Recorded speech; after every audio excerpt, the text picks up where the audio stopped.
C'est l'un des héritages du célèbre docteur Eugène Jameau qui malheureusement le suit progressivement dans sa tombe.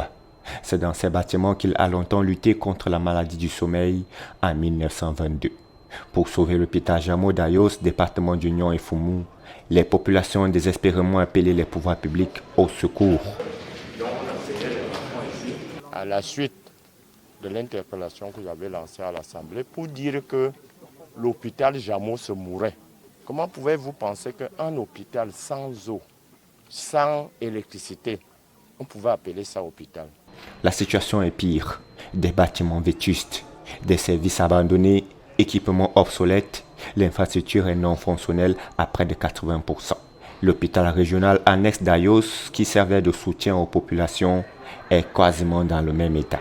Nous ne pouvons pas imaginer que l'hôpital, en résumé, enregistre 2 naissances par mois, 10 naissances par mois. Nous pensons que c'est insuffisant et qu'il y avait une carence en ce qui concerne le personnel de santé.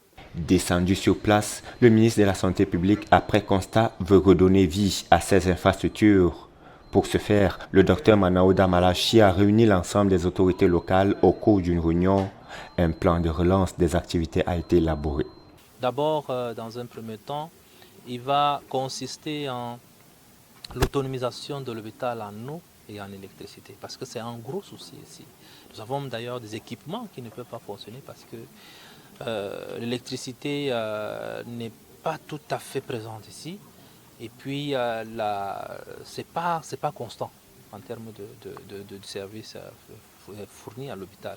Donc, nous allons réfléchir avec notre collègue du ministère de l'eau et de l'énergie sur comment faire pour que cet hôpital soit autonomisé en eau et en électricité.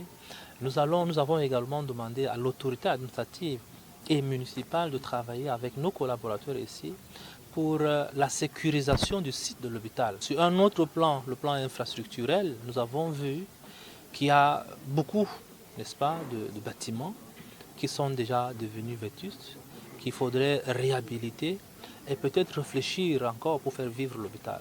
Cette réhabilitation complète évitera aux 30 000 âmes environ qui y vivent les multiples déplacements vers la capitale à la recherche de meilleurs soins de santé.